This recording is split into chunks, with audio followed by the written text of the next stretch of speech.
शुरू करते हैं दोस्तों प्रैक्टिस सेट थर्ड के क्वेश्चन नंबर फर्स्ट से। क्वेश्चन नंबर फर्स्ट भाग फर्स्ट से क्वेश्चन नंबर फर्स्ट है, भारतवर्ष में प्रथम कृषि विज्ञान केंद्र की स्थापना कहाँ हुई थी। तो इस क्वेश्चन का यहाँ पर आपको आंसर देना है। ऑप्शन ए दिया गया है लखनऊ में, ऑप्शन बी है बीकानेर में, ऑप्शन सी है पौंडीचेरी में, ऑप्शन डी है इनमें से कोई नहीं। तो क्वेश्चन नंबर फर्स्ट की बात करें तो इसका राइट आंसर हो जाएगा ऑप्शन सी पौंडीचेरी में। भारतीय कृषि अनुसंधान परिषद ने कृषि विज्ञान केंद्रों की स्थापना के लिए 1973 में डॉक्टर मोहन सिंह मेहता की अध्यक्षता में एक समिति का गठन किया।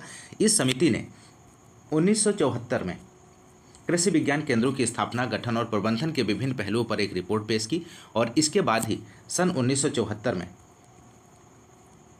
पौंडीचेरी में पहले कृषि विज्ञान केंद्र की स्थापना की गई। जुलाई 2022 तक यदि हम बात करें तो कुल 731 कृषि विज्ञान केंद्र भारत में हैं और इसमें सबसे ज़्यादा की बात करें तो 89 कृषि विज्ञान केंद्र उत्तर प्रदेश में हैं। इस बात को भी आप लोग ध्यान रखिएगा, बहुत ही महत्वपूर्ण जानकारी है। तो राइट आंसर ऑप्शन सी हो जाएगा पौंडीचेरी। बढ़ते हैं नेक्स्ट क्वेश्चन की ओर। क्वेश्चन नंबर सेकंड है, चूहा मारने के लिए सबसे उपयुक्त दवा इनमें से कौन सी है। तो राइट आंसर की बात करूं तो ऑप्शन सी हो जाएगा जिंक फास्फाइड। जिंक फास्फाइड और एल्युमिनियम फास्फाइड चूहा मारने की सबसे उपयुक्त दवा है। तो ऑप्शन सी यहाँ पर राइट जवाब हो जाएगा। क्वेश्चन नंबर नेक्स्ट, विचरण खेती शिफ्टिंग कल्टीवेशन का पर्यायवाची इनमें से आपको बताना है यहाँ पर। तो राइट आंसर हो जाएगा ऑप्शन ए झूमिंग खेती, इसका राइट आंसर बनेगा।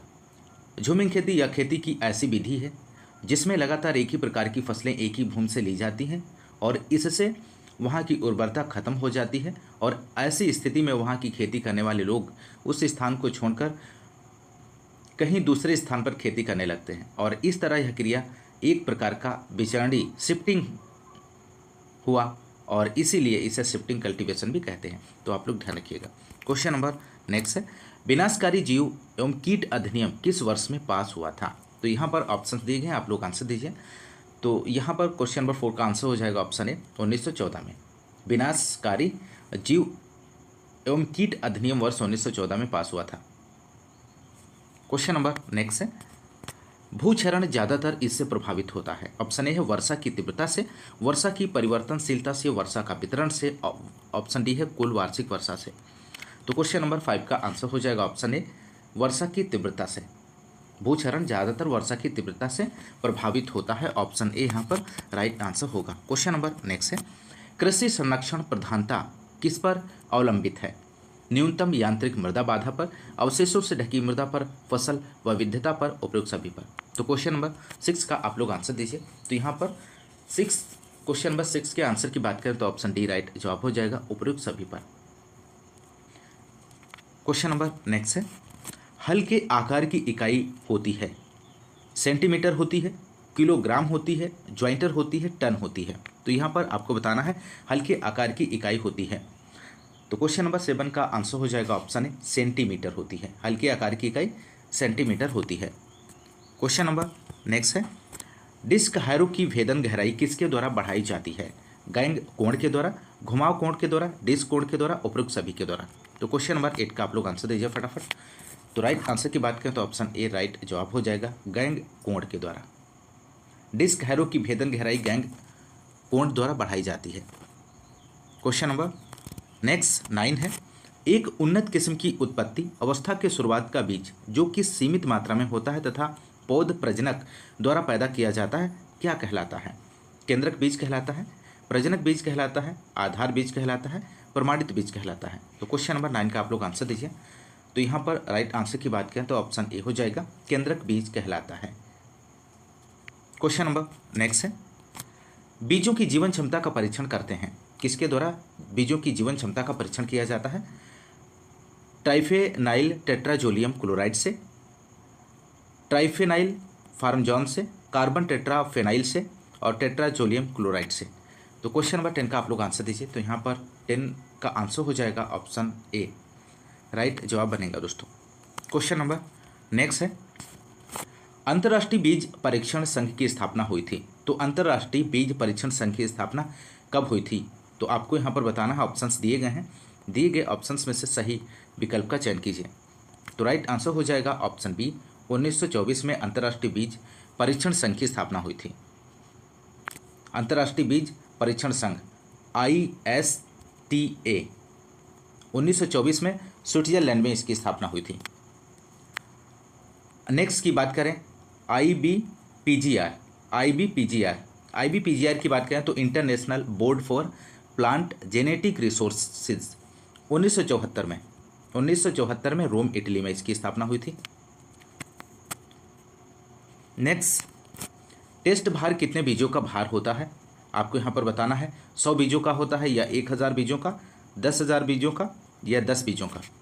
तो यहाँ पर क्वेश्चन नंबर 12 का आप लोग आंसर दीजिए। तो यहाँ पर राइट आंसर की बात करें तो ऑप्शन बी हो जाएगा 1000 बीजों का भार। किसी भी फसल के 1000 बीजों के भार को उस फसल का टेस्ट वेट कहते हैं, अर्थात 1000 बीज जितने वजन का होगा वही उस फसल का टेस्ट भार होगा। गेहूं का टेस्ट वेट की बात करें तो 40 ग्राम होता है, धान का टेस्ट वेट की बात करें तो 25 ग्राम होता है। आप लोग ध्यान रखिएगा।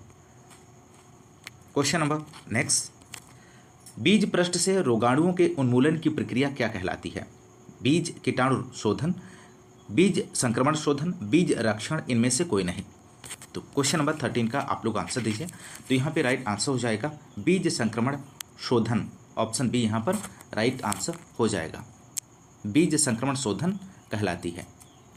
क्वेश्चन नंबर नेक्स्ट 14 है, खेती में किसानों द्वारा सामान्यतः किस प्रकार का बीज प्रयोग किया जाता है? आप लोग इस क्वेश्चन का आंसर दीजिए। राइट आंसर क्या बनेगा? तो राइट आंसर की बात करें तो ऑप्शन सी हो जाएगा, प्रमाणित बीज। खेती में किसानों द्वारा सामान्यतः प्रमाणित बीज का प्रयोग किया जाता है।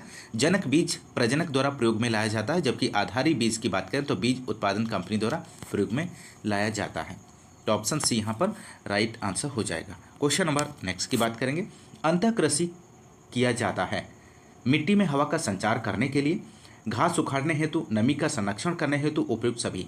तो क्वेश्चन नंबर 15 का आप लोग आंसर दीजिए। तो राइट आंसर हो जाएगा ऑप्शन डी, उपर्युक्त सभी के लिए। मिट्टी में हवा का संचार करने हेतु, घास उखाड़ने हेतु, नमी का संरक्षण करने हेतु अंतः कृषि किया जाता है। तो ऑप्शन डी यहाँ पर राइट जवाब बनेगा दोस्तों।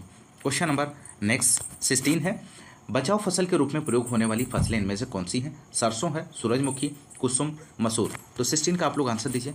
तो राइट आंसर बनेगा ऑप्शन सी, कुसुम, इसका राइट जवाब बनेगा। बचाव फसल के रूप में प्रयोग होने वाली फसल कुसुम है। क्वेश्चन नंबर नेक्स्ट है, गेहूं अनुसंधान निदेशालय कहां पर स्थापित है दोस्तों? हैदराबाद में स्थापित है, नई दिल्ली में स्थापित है, करनाल में स्थापित है या बीकानेर में? आप लोग आंसर दीजिए।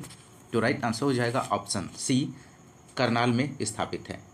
जौ एवं गेहूं अनुसंधान निदेशालय करनाल में है, sugar cane breeding institute Coimbatore में है, और भारतीय सब्जी अनुसंधान संस्थान वाराणसी में है, और भारतीय दलहन अनुसंधान संस्थान कानपुर में है। तो आप लोग इन सभी पॉइंट को ध्यान रखिएगा, बहुत ही महत्वपूर्ण है। क्वेश्चन नंबर नेक्स्ट, आलू के लंबे समय तक सुरक्षित रखने का तापक्रम इनमें से आपको बताना है। तो क्वेश्चन नंबर 18 का आप लोग आंसर दीजिए। तो राइट आंसर हो जाएगा ऑप्शन ए, 5 से 10 डिग्री सेल्सियस। इस क्वेश्चन का सही आंसर बनेगा। विश्व के मुख्य भोज्य पदार्थों में चावल, गेहूं, मक्का के बाद चौथा स्थान आलू का है, और इसका जन्म स्थान की बात करें तो पेरू माना जाता है। क्वेश्चन नंबर नेक्स्ट 19, डिब्बाबंदी के लिए टमाटर को किस, यहाँ पर आपको फिल करना है, किस पर काटा जाता है? अपरिपक्व हरी दशा में, परिपक्व हरी दशा में, आधी पकी गुलाबी दशा में, लाल पकी दशा में? तो क्वेश्चन नंबर 19 का आप लोग आंसर दीजिए। तो राइट आंसर हो जाएगा लाल पकी दशा में। क्वेश्चन नंबर नेक्स्ट 20 है, यहाँ पर अन्न को भंडारित करने के लिए किन हाइजेनिक मापन का ध्यान रखना चाहिए? तो यहाँ पर ऑप्शंस दिए गए हैं, आप सही विकल्प का चयन कर सकते हैं क्वेश्चन नंबर 20 का। तो क्वेश्चन नंबर 20 के आंसर की बात करें तो ऑप्शन डी हो जाएगा, उपयुक्त सभी। भंडार गृह की अच्छी तरह साफ सफाई करनी चाहिए, सभी दरारों, छेदों, बिलों को मिट्टी अथवा सीमेंट से अच्छी तरह बंद करना चाहिए। इस जगह को BHC 50% WP को 1:25 के अनुपात में लीटर घोल के प्रति 100 वर्ग मीटर क्षेत्र में छिड़काव के उपरांत ही भंडारण करना चाहिए। तो ये सभी जो ऑप्शन से राइट जवाब हो जाएगा। क्वेश्चन नंबर नेक्स्ट, सरसों की खली का अस्वादिष्ट होने का प्रमुख कारण उसमें पाया जाने वाला तत्व कौन सा है? तो यहाँ पर आपको आंसर देना है क्वेश्चन नंबर 21 का। तो 21 का राइट आंसर हो जाएगा ऑप्शन ए सिनर्जिन, ऑप्शन ए यहाँ पर राइट आंसर बनेगा दोस्तों। क्वेश्चन नंबर नेक्स्ट, सूरजमुखी की संकुल प्रजाति इनमें से कौन सी है? ज्वालामुखी है, SH3322 है, KBSH1 है या सूर्या है? तो सूरजमुखी की संकुल प्रजाति की बात करें तो सूर्या है दोस्तों। ऑप्शन डी इस क्वेश्चन का राइट आंसर बनेगा। क्वेश्चन नंबर नेक्स्ट है, निम्न में से कौन सी फसल गेहूं के साथ मिश्रित फसल के रूप में बोई जा सकती है? कपास, फूलगोभी, सरसों, ज्वार। तो 23 का आप लोग आंसर दीजिए, इसका राइट आंसर क्या बनेगा? तो राइट आंसर की बात करें तो ऑप्शन सी हो जाएगा सरसों। गेहूं के साथ चना, मटर, जौ, सरसों के अतिरिक्त आजकल आलू भी बोया जा रहा है दोस्तों। और गन्ने के साथ गेहूं बोने के लिए गन्ना अक्टूबर में बोते हैं और गन्ने के 2 कतारों के बीच 2 से 3 कतार गेहूं बोते हैं। आलू की 2 कतारों के बीच 1 कतार गेहूं बोते हैं और गेहूं की 10 लाइन के बाद 1 लाइन सरसों की बुआई करते हैं। तो ऑप्शन सी यहाँ पर राइट जवाब हो जाएगा। फसल चक्र के लिए प्रभावी कारक इनमें से कौन सा है? तो राइट आंसर की बात करें तो ऑप्शन डी हो जाएगा उपयुक्त सभी। मृदा है, जलवायु और सिंचाई का प्रबंधन, ये सभी हैं। क्वेश्चन नंबर नेक्स्ट है, फूल गोभी का पुष्पक्रम कहलाता है। तो फूल गोभी का पुष्पक्रम क्या कहलाता है? कैटकिन कहलाता है, हेड कहलाता है, कर्ड कहलाता है, इनमें से कोई नहीं। तो 25 का आंसर की बात करें तो ऑप्शन सी हो जाएगा फूल गोभी का पुष्पक्रम कर्ड कहलाता है। और धान के पुष्पक्रम को पेनिकल और गेहूं के पुष्पक्रम को स्पाइकलेट कहते हैं। और फूल गोभी का कर्ड एक संशोधित पुष्पक्रम है जिसका सेवन सब्जी के रूप में किया जाता है। फूल गोभी ब्रेसिका ओलेरेसिया प्रजाति से संबंधित है जो ब्रेसिकेसी परिवार से है। तो ऑप्शन सी यहाँ पर राइट आंसर हो जाएगा। क्वेश्चन नंबर नेक्स्ट है, गूदेदार पौधों में सरंध्र खुलते हैं, दिन के समय खुलते हैं या रात्रि के समय? प्रातःकाल बिल्कुल नहीं खुलते। तो क्वेश्चन नंबर 26 का आप लोग आंसर दीजिए। तो राइट आंसर हो जाएगा ऑप्शन बी, गूदेदार पौधों में सरंध्र रात्रि के समय खुलते हैं। वाष्पोत्सर्जन को कम करने के लिए रंध्र रात के दौरान खुले रहते हैं और दिन के दौरान बंद रहते हैं। इस प्रकार के रंध्र को स्कोटोएक्टिव रंध्र कहते हैं। क्वेश्चन नंबर नेक्स्ट है, C3 पौधों का सही क्रम क्या है दोस्तों? तो C3 पौधों का सही क्रम बताना है। यहाँ पर ऑप्शंस दिए गए हैं, आप सही विकल्प का चयन कर सकते हैं। तो यहाँ पर राइट आंसर की बात करें तो ऑप्शन बी हो जाएगा मूंगफली, आलू, गेहूँ, सोयाबीन, इसका राइट जवाब बनेगा दोस्तों। क्वेश्चन नंबर नेक्स्ट, प्रकाश संश्लेषण में ऑक्सीजन किससे आता है? तो प्रकाश संश्लेषण में आपको बताना है ऑक्सीजन किससे आता है। तो राइट आंसर की बात करें तो ऑप्शन बी हो जाएगा H2O, इस क्वेश्चन का सही आंसर बनेगा दोस्तों। क्वेश्चन नंबर नेक्स्ट, गेहूं का कंडवा रोग कैसे फैलता है? मिट्टी में उपस्थित सुराई, हवा द्वारा आने वाली सुराई, आंतरिक बीज संक्रमण द्वारा, बीज के बाह्य भाग में उपस्थित संक्रमण द्वारा। तो 29 का आंसर आप लोग दीजिए दोस्तों, इसका राइट जवाब क्या बनेगा? तो यहाँ पर 29 का राइट आंसर हो जाएगा ऑप्शन सी, आंतरिक बीज संक्रमण द्वारा। गेहूं का कंडवा रोग आंतरिक बीज संक्रमण द्वारा फैलता है। और अनावृत कंडवा रोग, लूज स्मट ऑफ वीट की बात करें तो अस्ट्रेलागोनोडा टिटसी द्वारा होता है और इसके रोकथाम के लिए बीज को वीटावैक्स या वाविस्टीन नामक रसायन से 25 kg की दर से उपचारित करना चाहिए। और गेहूं में होने वाले अन्य रोग की बात करें तो गेहूं का रोली अथवा गेगई रोग और करनाल बंट और टुंडू रोग। तो आप लोग ध्यान रखिएगा। क्वेश्चन नंबर नेक्स्ट है, पौधों में अलैंगिक जनन का उदाहरण इनमें से कौन सा है? कायिक प्रवर्धन है, बीजों द्वारा नए पादप का उगना, मुकुलन है या ए तथा बी दोनों? तो राइट आंसर ऑप्शन बी हो जाएगा, बीजों द्वारा नए पौधे का उगना। ऑप्शन बी राइट जवाब बनेगा दोस्तों। क्वेश्चन नंबर नेक्स्ट 32 है, निम्नलिखित चरणों पर विचार कीजिए। जनकों का मूल्यांकन, विपुंसन, परागण, थैली चढ़ाना और टैग लगाना, प्रजनन कार्यक्रम में इन चरणों का सही अनुक्रम आपको बताना है दोस्तों। तो 32 का आप लोग आंसर दीजिए।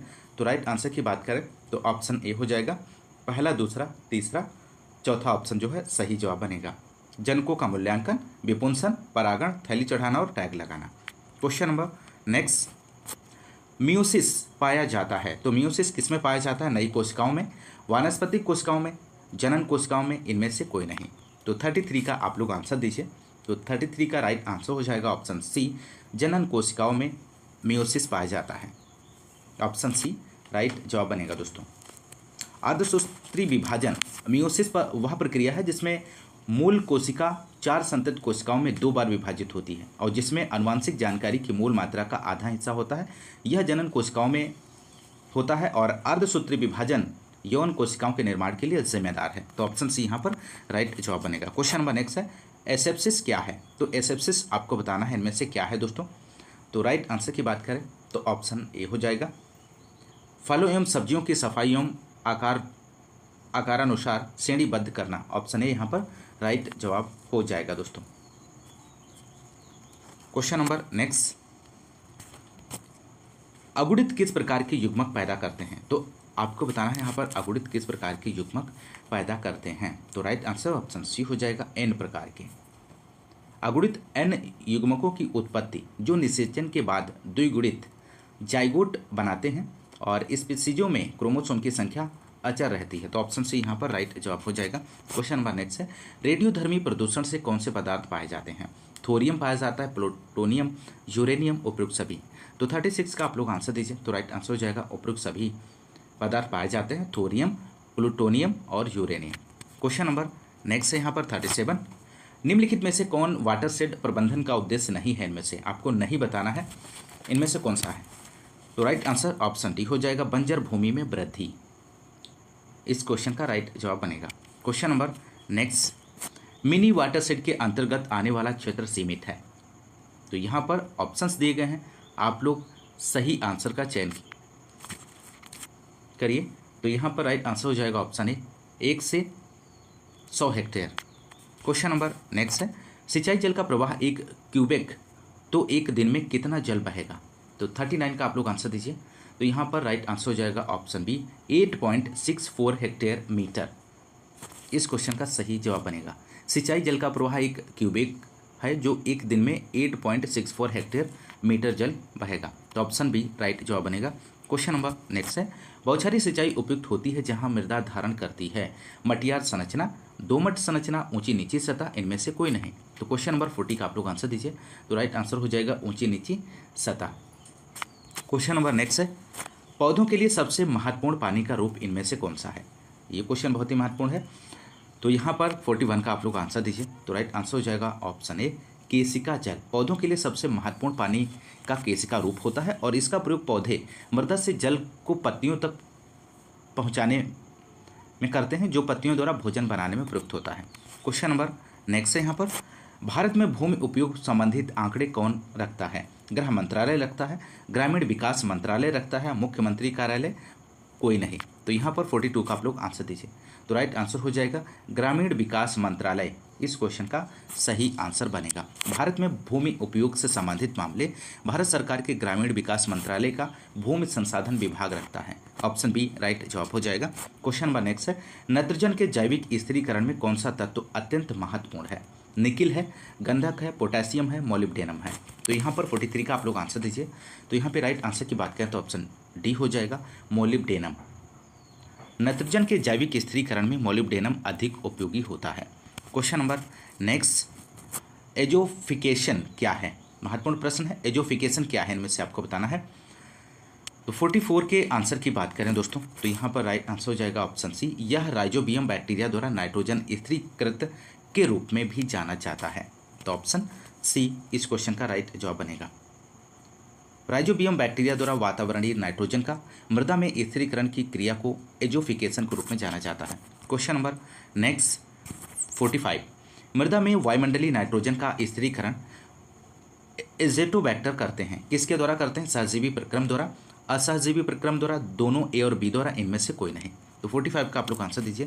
तो यहाँ पर राइट आंसर हो जाएगा ऑप्शन बी, असहजीवी प्रक्रम द्वारा। एजिटोबैक्टर असहजीवी बैक्टीरिया है जो मृदा में स्वतंत्र रूप से निर्वाह करके ही वायुमंडलीय नाइट्रोजन स्थिर करते हैं और ये ऑक्सीजन की अनुपस्थिति में जीवित नहीं रह सकते। इसका प्रयोग प्रायः अदलहनी फसलों जैसे मक्का, ज्वार, बाजरा में किया जाता है दोस्तों। क्वेश्चन नंबर नेक्स्ट 46 है, किस उर्वरक को सोना के नाम से जाना जाता है? महत्वपूर्ण प्रश्न है दोस्तों यदि आपको क्लास पसंद आ रही तो ज़्यादा से ज़्यादा लाइक और शेयर कर दीजिए एक बार। तो यहाँ पर 46 का आप लोग आंसर दीजिए। तो राइट आंसर हो जाएगा option D, calcium ammonium nitrate को सोना के नाम से जाना जाता है। Calcium ammonium nitrate, ammonium nitrate तथा कैल्शियम कार्बोनेट से संयुक्त होकर बना है और इसको किसान खाद और सोना के नाम से पुकारा जाता है। क्वेश्चन नंबर नेक्स्ट 47, मृदाओं में उच्चतम कार्बनिक पदार्थ होता है, इसमें ए हॉरिजन, बी हॉरिजन, सी हॉरिजन, ओ हॉरिजन। तो यहाँ पर राइट आंसर हो जाएगा ऑप्शन डी ओ हॉरिजन। मृदाओं में उच्चतम कार्बनिक पदार्थ केवल ओ हॉरिजन में पाया जाता है। क्वेश्चन नंबर नेक्स्ट है, म्यूरेट ऑफ पोटास में K2O की मात्रा होती है, तो यहाँ पर आपको बताना है म्यूरेट ऑफ पोटास में। तो यहाँ पर 48 का राइट आंसर हो जाएगा ऑप्शन डी 60% होती है।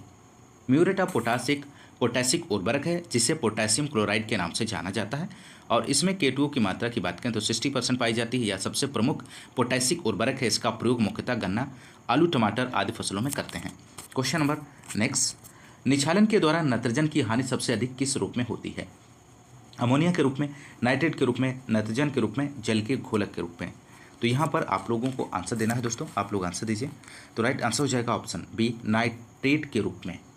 निछालन के दौरान नाइट्रोजन की सबसे अधिक हानि नाइट्रेट के रूप में होती है, NO3 नाइट्रेट।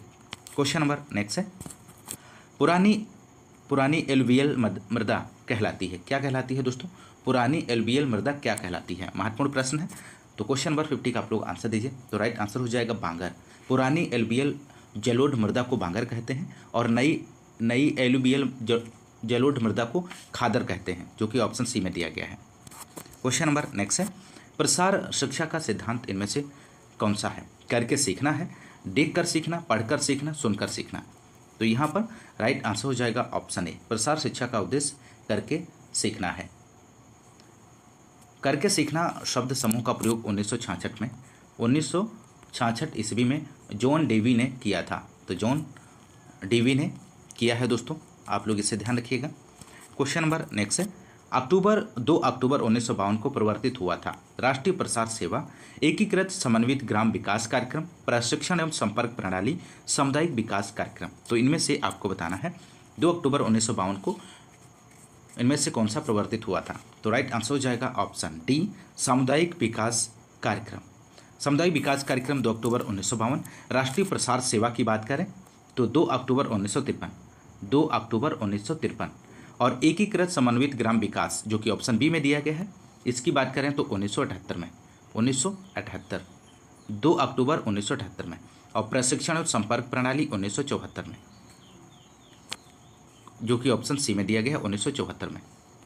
तो इन सभी को ध्यान रखिएगा, बहुत ही महत्वपूर्ण पॉइंट्स है। क्वेश्चन नंबर नेक्स्ट, दूरदर्शन निम्न में से किस प्रसार की शिक्षण सामग्री है? तो दूरदर्शन आपको बताना है किस प्रसार की शिक्षण सामग्री है। तो यहाँ पर राइट आंसर ऑप्शन बी हो जाएगा, श्रव्य और दृश्य सामग्री है। दूरदर्शन एक श्रव्य दृश्य प्रकार की शिक्षण सामग्री है। इसमें आँख और कान दोनों इंद्रियां क्रियाशील रहती हैं। श्रव्य सामग्री रेडियो, टेप रिकॉर्डर, टेलीफोन है। और दृश्य की सामग्री की बात करें तो मूक फिल्म, ग्राफ और चित्र होते हैं। और श्रव्य दृश्य सामग्री वीडियो है, दूरदर्शन फिल्म इसके अंतर्गत आते हैं। क्वेश्चन नंबर नेक्स्ट है, अधोलिखित कथनों में कौन सा कथन प्रसार मूल्यांकन की सही अवधारणा दर्शाता है? तो यहाँ पर 54 का आप लोग आंसर दीजिए। इनमें से कौन सा ऑप्शन यहाँ पर राइट जवाब बनेगा? तो राइट आंसर की बात करें तो ऑप्शन ए हो जाएगा, प्रसार मूल्यांकन प्रसार कार्यक्रम के प्रारंभ से पूर्व प्रारंभ हो जाता है। क्वेश्चन नंबर नेक्स्ट, राष्ट्रीय कृषि एवं ग्रामीण विकास बैंक अस्तित्व में आया। तो यहाँ पर आपको बताना है राष्ट्रीय कृषि एवं ग्रामीण विकास बैंक कब अस्तित्व में आया था? तो राइट आंसर हो जाएगा ऑप्शन ए, 12 जुलाई 1982 को। 12 जुलाई 1982 को इसका राइट जवाब बनेगा। Question number next, Uttar Pradesh सरकार द्वारा प्रदेश के कृषि क्षेत्र की विकास दर का लक्ष्य क्या है इनमें से? तो 56 का राइट आंसर की बात करें तो ऑप्शन बी हो जाएगा, 5.1% है। प्रदेश में कृषि क्षेत्र की विकास दर 5.1% प्राप्त करने का लक्ष्य है। क्वेश्चन नंबर नेक्स्ट, यहाँ पर उच्च किस्म उपज कार्यक्रम किस वर्ष प्रारंभ हुआ? तो उच्च किस्म उपज कार्यक्रम आपको बताना है किस वर्ष में प्रारंभ हुआ था। तो 57 का आंसर दीजिए। तो राइट आंसर हो जाएगा 1966 में। उच्च किस्म उपज प्रोग्राम 1966 में शुरू की गई और जिसने खाद्य आत्मनिर्भरता की प्राप्ति में सहायता प्रदान की। इसमें अधिक उपज देने वाली किस्म के साथ साथ उचित खाद्य उर्वरक, सिंचाई, फसल सुरक्षा, आधुनिक कृषि यंत्रों के सामंजस्य से भारत में हरित क्रांति संभव हो सका है। तो क्वेश्चन नंबर नेक्स्ट, अधोलिखित कथनों पर विचार करें। कथन ए है, जल्द खराब होने वाली वस्तुओं की पूर्ति लोचहीन होती है। कारण आर है, किसी एक अथवा अन्य कारणों से जल्दी खराब होने वाली वस्तुएं अधिक समय तक भंडारित नहीं हो सकती हैं। तो नीचे दिए गए कोड की सहायता से सही उत्तर चुनिए। तो यहाँ पर आपको सही आंसर का चयन करना है। तो राइट आंसर हो जाएगा ऑप्शन सी। ए और आर दोनों सही हैं, परंतु ए का सही स्पष्टीकरण आर नहीं है। क्वेश्चन नंबर यहाँ पर नेक्स्ट है 59। विपणन कार्य जो बाजार के विस्तार में मदद करता है वह इनमें से आपको बताना है क्या है। तो राइट आंसर हो जाएगा क्रय एवं विक्रय। क्रय एवं विक्रय ऐसे विपणन के कार्य हैं जो बाजार के विस्तार में मदद करते हैं। क्वेश्चन नंबर नेक्स्ट है बोसरफ के अनुसार कृषि के प्रारंभिक विकास के चरण इनमें से आपको बताना है। पहला दिया गया वनों के कारण प्रतिभूमि का चरण, दूसरा झाड़ियों के कारण प्रतिभूमि का चरण, थोड़े समय के लिए प्रतिभूमि वाला चरण, वार्षिकी फसलों वाला चरण, एक से अधिक फसलों वाला चरण। नीचे दिए गए कोड से सही उत्तर का चयन कीजिए। तो 60 का आप लोग आंसर दीजिए। तो राइट आंसर हो जाएगा ऑप्शन डी, उपर्युक्त सभी। क्वेश्चन नंबर नेक्स्ट, जमुनापारी का मूल निवास इनमें से आपको बताना है। जमुनापारी का मूल निवास क्या है? हरियाणा है, पंजाब है, उत्तर प्रदेश है, इनमें से कोई नहीं। तो यहाँ पर राइट आंसर हो जाएगा ऑप्शन सी, उत्तर प्रदेश। जमुनापारी बकरी का जन्म स्थान उत्तर प्रदेश का इटावा जिला है और बकरी द्विउद्देशीय होती है, इसे मीट और दूध के उद्देश्य से पालते हैं। तो ऑप्शन सी राइट आंसर हो जाएगा। क्वेश्चन नंबर नेक्स्ट है गाय से भ्रूण का निष्कासन क्या कहलाता है? तो गाय से भ्रूण का निष्कासन काल्विंग कहलाता है। ऑप्शन ए यहाँ पर राइट आंसर बनेगा दोस्तों। क्वेश्चन नंबर नेक्स्ट है गाय के दूध में कैसीन की मात्रा होती है, कितने परसेंट होती है? तो 63 का राइट आंसर हो जाएगा 3%। गाय के दूध में 3% कैसीन की मात्रा होती है। क्वेश्चन नंबर नेक्स्ट, निम्नलिखित में से किस राज्य को देश की पोल्ट्री कैपिटल समझा जाता है? तो बहुत ही महत्वपूर्ण प्रश्न है। 64 का आप लोग आंसर दीजिए। तो राइट आंसर की बात करें तो ऑप्शन ए हो जाएगा आंध्र प्रदेश। आंध्र प्रदेश को देश का पोल्ट्री कैपिटल कहा जाता है क्योंकि आंध्र प्रदेश पोल्ट्री का संख्या और अंडा उत्पादन में प्रथम स्थान है। क्वेश्चन नंबर नेक्स्ट है स्ट्रिप कब जांच की जाती है, किसके लिए? गर्भाशय शोथ रोग से, थनैला रोग में, अफारा रोग में, कॉक्सीडियोसिस रोग में। तो 65 का आप लोग आंसर दीजिए। तो राइट आंसर हो जाएगा थनैला रोग में। क्वेश्चन नंबर नेक्स्ट, यहाँ पर कंप्यूटर एवं सूचना प्रौद्योगिकी से संबंधित क्वेश्चंस को देखेंगे।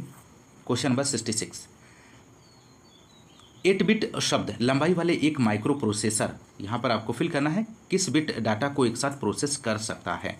तो 66 का आंसर दीजिए। तो यहाँ पर राइट आंसर की बात करें तो ऑप्शन बी हो जाएगा 8 बिट। 8 बिट शब्द लंबाई वाले एक माइक्रो प्रोसेसर 8 बिट डाटा को एक साथ प्रोसेस कर सकता है। क्वेश्चन नंबर नेक्स्ट है निम्न में से कौन सा एक प्रकार का पर्सनल कंप्यूटर नहीं है, इनमें से नहीं पूछा गया है। तो राइट आंसर हो जाएगा option B, mainframe computer personal computer के अंतर्गत नहीं आता है। मेन फ्रेम कंप्यूटर वे कंप्यूटर हैं जिनका उपयोग बड़े पैमाने पर प्रसंस्करण और डेटा भंडारण दोनों में किया जाता है और इस तरह के कंप्यूटर को एक साथ कई लोग उपयोग में ले सकते हैं। तो राइट आंसर ऑप्शन बी हो जाएगा। क्वेश्चन नंबर नेक्स्ट है निम्नलिखित में से किसका मोबाइल सिस्टम में प्रमुख महत्व है? समामेलन, डेटा सुरक्षा, लोच और समर्थन। तो 68 का राइट आंसर हो जाएगा डेटा सुरक्षा का। डेटा सुरक्षा सिद्धांतों तकनीकों का एक संग्रह है जो जानबूझकर या अनजाने में होने वाली क्षति, संशोधन या प्रकटीकरण के विरुद्ध डेटा की सुरक्षा करता है। क्वेश्चन नंबर नेक्स्ट है प्रोलॉग स्रोत फाइलों का एक्सटेंशन क्या है? तो प्रोलॉग स्रोत फाइलों का एक्सटेंशन आपको बताना है। तो यहाँ पर 69 का आंसर क्या बनेगा दोस्तों? आप लोग आंसर दीजिए। तो राइट आंसर की बात करें तो ऑप्शन ए हो जाएगा .pl, इसका एक्सटेंशन है। क्वेश्चन नंबर नेक्स्ट USB 2.0 तकनीकी का रो थ्रूपुट क्या है? तो यहाँ पर आप लोग आंसर दीजिए, इसका राइट जवाब क्या बनेगा? तो राइट आंसर की बात करें तो ऑप्शन ए हो जाएगा 480 Mbps। Question number next computing सेवाएं जैसे डाटा स्टोरेज सर्वर और इंटरनेट पर डेटाबेस के वितरण को किस रूप में जाना जाता है? तो 71 का आप लोग आंसर दीजिए। यहाँ पर राइट जवाब क्या बनेगा? तो राइट आंसर जो होगा ऑप्शन डी हो जाएगा क्लाउड कंप्यूटिंग के नाम से जाना जाता है। क्वेश्चन नंबर नेक्स्ट 72 है ICT का तात्पर्य है। तो ICT का क्या तात्पर्य है? तो 72 का आंसर आप लोग दीजिए information and computer technology, information and communications technology, information code techniques, integrated circuit technology. तो 72 का आंसर हो जाएगा option B information and communications technology. Question number next है what does FQDN stand for? FQDN का पूर्ण रूप क्या है? तो 73 का आंसर हो जाएगा option be fully qualified domain name. Fully qualified domain name. Question number next 74 है, संक्षिप्त कुंजी शॉर्ट की शिफ्ट प्लग टाइप किसके लिए प्रयोग किया जाता है? तो 74 का आप लोग आंसर दीजिए। तो राइट आंसर की यदि हम बात करें तो ऑप्शन डी हो जाएगा, विकल्प के माध्यम से पीछे जाने के लिए शिफ्ट प्लस टाइप का प्रयोग किया जाता है। क्वेश्चन नंबर नेक्स्ट, हेडर और फुटर डालने के लिए किस मेनू पर क्लिक करते हैं? इंसर्ट पर क्लिक करते हैं, फाइल पर, फॉर्मेट पर, एडिट पर। तो 75 का आप लोग आंसर दीजिए। तो यहाँ पे राइट आंसर हो जाएगा इंसर्ट पर क्लिक करते हैं। माइक्रोसॉफ्ट वर्ड में हेडर और फुटर विकल्प प्राप्त करने के लिए सर्वप्रथम इंसर्ट टैब चुनें और उसके बाद हेडर और फुटर पर क्लिक करें। Question number next, mail merge घटक है, तो mail merge is a component of किसका है? तो 76 के राइट आंसर की बात करें तो ऑप्शन ए हो जाएगा MS वर्ड का। मेल मर्ज MS वर्ड का कंपोनेंट होता है जिसकी सहायता से आप एक ही मेल को एक ही समय पर अधिक लोगों को भेज सकते हैं। Question number next 77, MS Excel 2019 में प्रोटेक्टेड वर्कशीट पर निम्नलिखित में से किस संचालन की अनुमति नहीं है? तो यहाँ पर नहीं पूछा गया है। तो 77 का राइट आंसर हो जाएगा delete the worksheet, delete the worksheet, option C right जवाब बनेगा। क्वेश्चन नंबर नेक्स्ट 78, निम्न में से कौन सी ऑनलाइन भुगतान प्रणाली इनमें से है? तो आपको बताना है, कैश ऑन डिलीवरी है, cash before delivery, demand draft है, NEFT। तो 78 का आप लोग आंसर दीजिए। तो राइट आंसर हो जाएगा NEFT। NEFT national electronic fund transfer, online fund transfer का एक तरीका है। यह पूरे भारत में बैंकों के बीच फंड ट्रांसफ़र करता है। आप किसी अन्य बैंक के खाते में भी फंड भेज सकते हैं। NEFT का स्थायित्व और संचालन भारतीय रिजर्व बैंक द्वारा किया जाता है। क्वेश्चन नंबर नेक्स्ट है 79, पॉम ऑपरेटिंग सिस्टम किसका उदाहरण है? तो पॉम ऑपरेटिंग सिस्टम आपको बताना है यहाँ पर किसका उदाहरण है। Multi user multitasking, single user multitasking, single user single tasking, real time. तो 79 का आंसर ऑप्शन सी हो जाएगा, सिंगल यूजर सिंगल टास्किंग का उदाहरण है। Question number next, question number 80 है, ऑपरेटिंग सिस्टम का कौन सा घटक कर्नेल और हार्डवेयर के साथ इंटरैक्ट करने के लिए यूजर इंटरफेस प्रदान करता है? तो 80 का आप लोग आंसर दीजिए। तो राइट आंसर ऑप्शन सी हो जाएगा, सेल, सेल इसका सही आंसर बनेगा।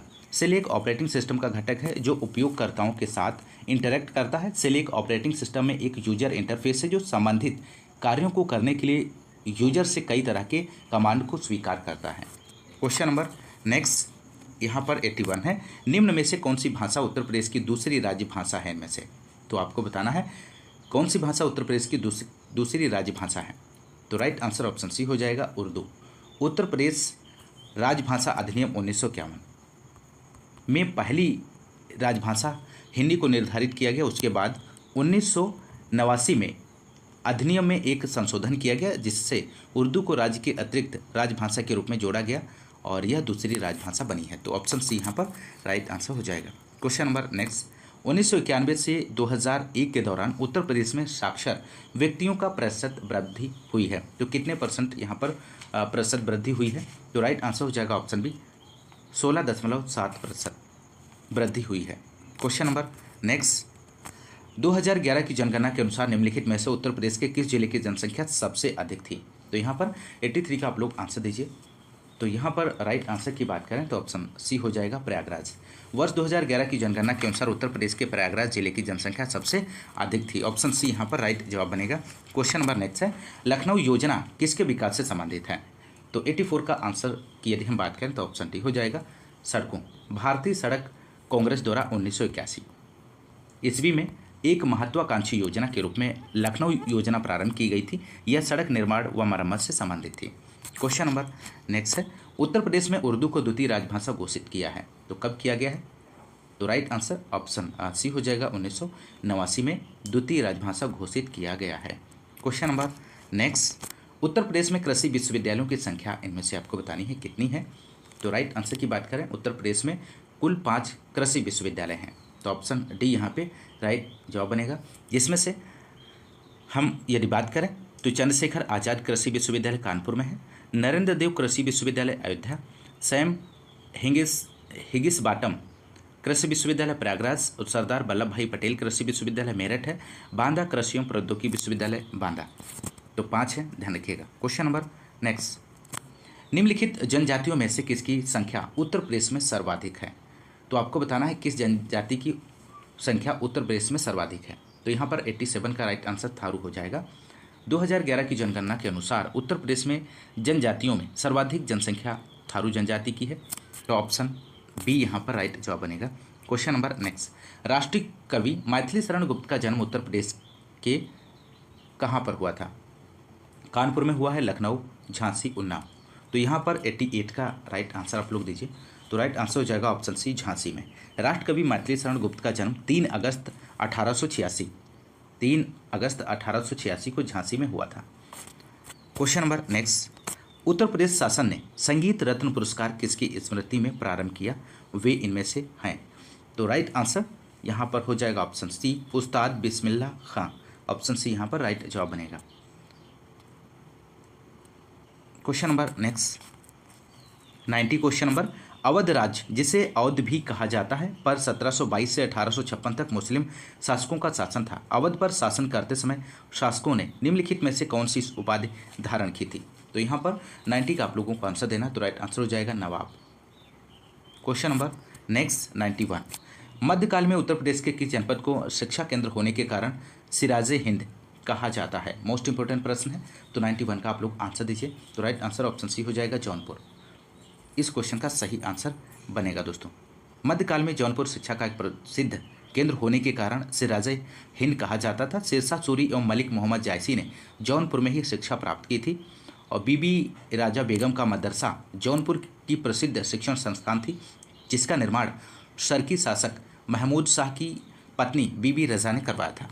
क्वेश्चन नंबर नेक्स्ट है, उत्तर मध्य रेलवे का मुख्यालय अवस्थित है। तो उत्तर मध्य रेलवे का मुख्यालय कहाँ पर अवस्थित है? तो यहाँ पर राइट आंसर हो जाएगा इलाहाबाद में। उत्तर मध्य रेलवे का मुख्यालय इलाहाबाद वर्तमान प्रयागराज में अवस्थित है। क्वेश्चन नंबर नेक्स्ट, सूची फर्स्ट को सूची सेकंड से सुमेलित कीजिए तथा सूचियों के नीचे दिए गए कोड से सही उत्तर चुनिए। सूची फर्स्ट में राज्य दिए गए हैं, सूची सेकंड में अणुशक्ति केंद्र दिए गए हैं। तो यहाँ पर इस क्वेश्चन का राइट आंसर की बात करें तो ऑप्शन यहाँ पर सी हो जाएगा सही जवाब। ए का सेकेंड गुजरात का काकरापारा, और कर्नाटक की बात करें तो कैगा, और राजस्थान रावत भाटा, और उत्तर प्रदेश में क्वेश्चन नंबर 95 है, उत्तर प्रदेश में निर्यातोन्मुख सॉफ्टवेयर पार्क कहाँ स्थापित किए गए हैं? नोएडा और लखनऊ में स्थापित किए गए हैं, बागपत और लखनऊ में स्थापित किए गए हैं, नोएडा और आगरा में, मेरठ और गाजियाबाद में। तो आप लोग 95 का आंसर दीजिए। तो राइट आंसर हो जाएगा नोएडा और लखनऊ में स्थापित किए गए हैं। क्वेश्चन नंबर नेक्स्ट 96 है, सूची फर्स्ट को सूची सेकंड से सुमेलित कीजिए तथा सूचियों के नीचे दिए गए कोड का प्रयोग करके सही उत्तर चुनिए। सूची फर्स्ट में औद्योगिक संस्थान दिए गए हैं, सूची सेकंड में नगर दिए गए हैं। तो यहाँ पर आपको सुमेलित करना है। तो यहाँ पर राइट आंसर की यदि हम बात करें तो इसका जो राइट जवाब बनेगा ऑप्शन सी हो जाएगा। तो फर्स्ट ऑप्शन की बात करें, इंडियन टेलीफोन इंडस्ट्रीज़ कहाँ स्थित है? रायबरेली से इसका मिलान हो जाएगा। ट्रांसफार्मर फैक्ट्री का जो मिलान होगा यहाँ पर झांसी, और कृत्रिम अंग निर्माण का जो मिलान हो जाएगा कानपुर, और उर्वरक कारखाना फूलपुर से मिलान हो जाएगा। क्वेश्चन नंबर नेक्स्ट 97 है, उत्तर प्रदेश राज्य में परीक्षा बांध किस नदी पर बनाया गया है? महत्वपूर्ण प्रश्न है। तो परीक्षा बांध किस नदी पर बनाया गया है दोस्तों? तो राइट आंसर हो जाएगा ऑप्शन सी, बेतवा नदी पर बनाया गया है। उत्तर प्रदेश राज्य में परीक्षा बांध बेतवा नदी पर बना है, और इसके जलाशय का उपयोग बिजली उत्पादन के लिए परीक्षा थर्मल पावर प्लांट द्वारा किया जाता है, और बेतवा नदी हमीरपुर के निकट यमुना नदी में मिल जाती है। Question number next 98, Uttar Pradesh में रानी लक्ष्मीबाई बांध परियोजना निर्मित है। तो यहाँ पर राइट आंसर हो जाएगा ऑप्शन बी, बेतवा नदी पर इसका सही जवाब बनेगा। रानी लक्ष्मीबाई बांध परियोजना बेतवा नदी पर स्थापित है, जो मध्य प्रदेश तथा उत्तर प्रदेश सरकार की संयुक्त परियोजना है। यह ललितपुर, झांसी, हमीरपुर और जालौन जिलों की लगभग 2.64 लाख एकड़ भूमि के लिए उपयोगी है। क्वेश्चन नंबर नेक्स्ट, आम की लंगड़ा किस्म उत्तर प्रदेश के निम्न में से किस जिले से उद्भूत मानी जाती है? तो 99 का आप लोग आंसर दीजिए। तो यहाँ पे राइट आंसर हो जाएगा ऑप्शन डी, वाराणसी से। क्वेश्चन